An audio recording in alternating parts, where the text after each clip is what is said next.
اپنے مسائل کو حل کرنے کے لیے سبسکرائب کریں آپ کے مسائل کا حل۔ اچھا، محرم میں مرثیے سننا اور غم منانا اور رونا، سینہ پیٹنا، نبی صلی اللہ علیہ وسلم نے تو گریبان چاک کرنے والوں پہ لعنت کی ہے۔ بخاری مسلم کی روایتیں موجود ہیں، لیس منا من شق الجیوب، جو گریبان پھاڑتا ہے وہ ہم میں سے نہیں ہے۔ تو یہ سینہ پیٹنا، نوحہ کرنا، نیاحہ پر تو بخاری مسلم کی صحیح احادیث موجود ہیں نوحہ پر کہ یہ حرام ہے، ناجائز ہے، اس لیے ہم اس کو جائز نہیں سمجھتے۔ ہم یہ کہتے ہیں کہ سیدنا حسین ابن علی رضی اللہ تعالیٰ عنہ کی تعلیمات کو فالو کریں آپ۔ تعلیمات تو زیرو ہیں، ہم ان کی تعلیم، ان کی تو اتنی بڑی داڑھی تھی سیدنا حسین ابن علی رضی اللہ تعالیٰ عنہ کی، وہ تو سخی تھے، وہ تو غیرت مند تھے۔ آج ہمارے یہاں سے غیرت ختم ہو گئی ہے، بہنوں کی وراثتیں کھا کے بیٹھے ہوئے ہیں ہم لوگ، اور انہی وراثتوں سے عمرے بھی ہو رہے ہوتے ہیں وراثت کھا کے۔ تو گھر میں گھر والوں کو ٹائم نہیں دیتے، غربا مساکین کا خیال نہیں ہے، نماز تکبیر اولیٰ کی پابندی نہیں ہے، ان چیزوں کو فوکس کریں۔ حضرت حسین رضی اللہ تعالیٰ عنہ نے تو کربلا کے میدان میں بھی نماز نہیں چھوڑی، اور آج خواتین شاپنگ کرتی ہیں، نمازیں چھوڑ دیتی ہیں، کسی شادی میں جانا ہے بس میں بیٹھے ہوئے نمازیں چھوڑ دیتے ہیں۔ تو اللہ کا واسطہ تعلیمات کو فالو کریں اہل بیت کی، تعلیمات کو فالو کیے بغیر ہمیں کچھ بھی حاصل نہیں ہوگا۔ تو وہ کسی شاعر نے بڑی پیاری بات کہی ہے نا، شرط ایماں مصطفیٰ سے والہانہ پیار ہے، پیار لیکن پیروی ہے، پیروی دشوار ہے۔ مصطفیٰ صلی اللہ علیہ وسلم سے ایمان کی شرط ہے کہ آپ کو نبی سے بے پناہ محبت ہو، لیکن محبت کی دلیل کیا ہے کہ آپ فالو کتنا کرتے ہیں۔ تو اہل بیت سے محبت یہ ایمان کا حصہ ہے ہمارے، اس محبت کے بغیر آپ جنت میں نہیں جا سکتے۔ لیکن آپ میں محبت ہے یا نہیں ہے، یہ کالے کپڑوں سے یا سینہ پیٹنے سے پتہ نہیں چلے گا، اس کا پتہ اس سے چلے گا کہ آپ ان کو فالو کتنا کرتے ہیں۔ اچھا، ایک اور سوال سبیلوں کے حوالے سے پوچھا جاتا ہے کہ محرم میں سبیلیں لگانا، ان سبیلوں سے پانی پینا۔ تو دیکھیں، وہ بھی شیعہ حضرات کا مسلک ہے، ان کا کانسیپٹ ہے کہ وہ حضرت حسین کے نام کی سبیلیں لگاتے ہیں۔ میں بار بار کہہ رہا ہوں، کسی کو چھیڑے نہیں، اپنا مسلک چھوڑے نہیں، دوسرے کو چھیڑے نہیں۔ یہ میں اہل سنت والجماعت کے لیے مسائل ریکارڈ کروا رہا ہوں کہ ہمارے لیے کسی بھی چیز کے جائز اور ثواب ہونے کے لیے دلیل کی ضرورت ہے۔ دلیل قرآن و سنت ہے، صحابہ ہیں۔ تو ہمیں نہ اہل بیت سے اس کا کوئی ثبوت ملتا ہے، نہ صحابہ سے، نہ قرآن و سنت سے کہ محرم میں صحابہ نے سبیلیں لگائیں۔ حضرت حسین رضی اللہ تعالیٰ عنہ کی شہادت کے بعد اہل بیت میں سے کسی نے سبیلیں لگائی ہوں یا انہوں نے سبیلیں لگانے کا حکم دیا ہو، کہیں بھی نہیں ملتا۔ یہ عمل بھی بدعت ہے، ناجائز ہے، اس سے اجتناب کریں۔ اور ایک عجیب بات ہے، کبھی آپ اس کو غم کا مہینہ کہتے ہیں اور کالے کپڑے پہنتے ہیں اور سبیلیں لگا کے لوگوں کو شربت پلا رہے ہیں، تو یہ تو خوشی کے موقع پہ ہوتا ہے نا، خوشی کے موقع پہ کھلایا پلایا جاتا ہے۔ تو یہ ایک کنفیوژن ہے کہ یہ خوشی منا رہے ہیں کہ غم منا رہے ہیں۔ تو کھلانا پلانا خوشیوں کے موقع پہ ہوتا ہے، تو اس لیے آپ ان چیزوں سے اجتناب کریں، نہ سبیل لگائیں، نہ اس پہ کھڑے ہو کر پانی پئیں۔ جو لگا کے بیٹھا وہ اس کو چھیڑے نہیں، آپ تنگ نہ کریں، وہ اس کا مسلک ہے، اس کو چھوڑ دیں۔ دنیا میں بہت سارے فرقے ہیں، کس کو آپ قابو میں کریں گے؟ ملک میں انارکی پھیلتی ہے، ملک میں فسادات ہوتے ہیں۔ کسی سے نفرت کرنے کی ضرورت نہیں ہے، کسی کو ٹاؤنٹنگ کرنے کی ضرورت نہیں ہے، طنز تانے کی ضرورت نہیں ہے۔ جو لگا کے بیٹھا ہوا ہے لگائے، جو پی رہا ہے اس کو پینے دیں، چھیڑے نہیں۔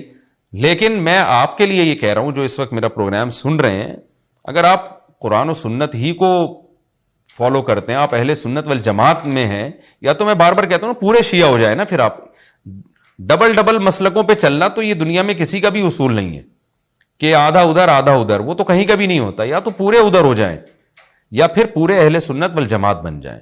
تو اہل سنت والجماعت کے ہاں یہ سبیلیں لگانا یہ جائز کام نہیں ہے، کیونکہ قرآن و سنت سے اس کا ثبوت نہیں ہے۔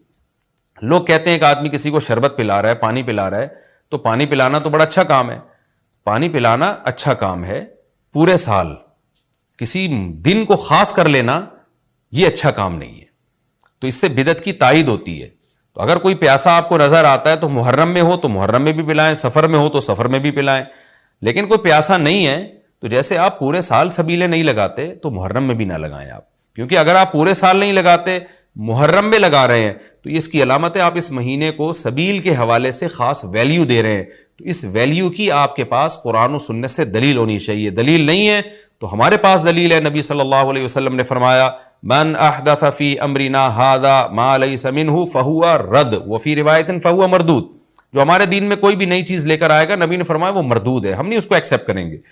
تو اس لیے بھائی ہم تو اس حدیث کو فالو کرتے ہیں۔ تو کائنڈلی آپ حضرات سے گزارش ہے، ہاں کوئی پورے سال سبیل لگا کے بیٹھا ہو تو وہ محرم میں بھی لگا لے. کیوں؟ وہ اس لیے کہ وہ محرم کو الگ سے فضیلت نہیں دے رہا سبیل کے حوالے سے، بلکہ وہ کہہ رہا ہے بھائی میں تو پورے سال لوگوں کو پانی پلاتا ہوں تو محرم میں بھی پلا رہا ہوں، میں تو پورے سال شربت پلاتا ہوں تو محرم میں بھی پلا رہا ہوں.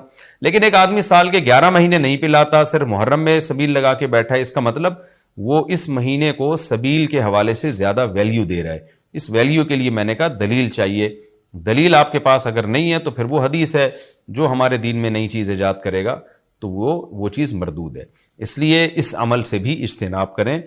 دیکھیں جنت میں جانے کے لیے ہمیں وہ کام کرنے پڑیں گے جو اللہ رسول نے بتائے ہیں، اور اس میں اپنی طرف سے ایڈیشن کرنا یہ ناجائز ہے. اس عمل کو شریعت میں بدعت سیئہ کہا جاتا ہے. اللہ تعالیٰ ہماری حفاظت کرے. پہلے تو میں یہ عرض کروں محرم کی اسلام میں فضیلت کیا ہے اور کیوں ہے یہ فضیلت. رسول اللہ صلی اللہ علیہ وسلم نے فرمایا کہ محرم کو آپ صلی اللہ علیہ وسلم نے شہر اللہ قرار دیا ہے. صحیح حدیث ہے کہ آپ صلی اللہ علیہ وسلم نے فرمایا، صحیح مسلم کی حدیث ہے کہ رمضان کے روزوں کے بعد سب سے زیادہ جو روزے افضل ہیں وہ شہر اللہ المحرم، اللہ کے مہینے محرم کے ہیں، یعنی اللہ کی طرف اس محرم کی نسبت کی جا رہی ہے. تو یہ ایک بڑی فضیلت کی چیز ہے. اور قرآن میں جن 4 مہینوں کو محترم قرار دیا ہے، عرب ان مہینوں میں جنگ و جدال کو حرام سمجھا کرتے تھے کہ یار یہ ناجائز ہے، اس میں جنگ نہیں کرنی چاہیے، ان مہینوں کا احترام لازم ہے. ان میں 4 مہینوں میں محرم بھی ہے. محرم، رجب، ذی الحجہ، ذی قعدہ، ذی الحجہ، یہ 4 مہینے ہیں جو محترم ہے. لیکن اس میں پھر رجب بھی داخل ہے اور ذی قعدہ بھی اور ذی الحجہ بھی، تو یہ بھی ہے. اور 10 محرم کے روزے کی بڑی فضیلت ہے. آپ صلی اللہ علیہ وسلم نے فرمایا 1 سال کے گناہوں کی معافی کا ذریعہ بنتا ہے. لیکن آپ نے فرمایا کہ یہودیوں کی مشابہت نہ کرو، کیونکہ یہودی 1 روزہ رکھتے ہیں تو ہم 9، 10 یا 10، 11 2 روزے ملائیں گے. تو یہ محرم کی فضیلت ہے. اور یہ کیوں ہے اس کی ہمیں وجہ معلوم نہیں ہے. جیسے کسی نے ابھی بھائی نے سوال پوچھا نا کہ اس میں کوئی واقعات ہوئے تھے، تو پہلے میں بتا دوں 10 محرم میں جب نبی صلی اللہ علیہ وسلم نے محرم کے مہینے کی یہ فضیلت بیان کی تو اس کو کسی واقعے کی بیس پہ بیان نہیں کی ہے. اس بارے میں جتنے واقعات ہمارے پاس منقول ہیں کہ آدم علیہ السلام جنت سے زمین پہ آئے تھے، یا قیامت آئے گی اس دن، یا یہ کہ اور پتہ نہیں کیا کیا ابراہیم علیہ السلام کو آگ میں ڈالا گیا، یہ سب من گھڑت ہیں، اس کی کوئی حقیقت نہیں ہے، موضوع روایتیں ہیں. البتہ اس دن موسیٰ علیہ السلام اور بنی اسرائیل کو فرعون سے نجات ملی تھی. اس بارے میں روایت سندن بہتر ہے، یعنی اس کو مستند روایت کہا جا سکتا ہے. تو وہ یہ کہا جا سکتا ہے کہ 10 محرم کو موسیٰ علیہ السلام اور بنی اسرائیل کو اللہ نے فرعون سے نجات دی تھی. اسی بیس پہ یہودی روزہ رکھا کرتے تھے اس دن. تو یہ روایت کے علاوہ باقی جتنے بھی واقعات ہیں سب من گھڑت ہیں.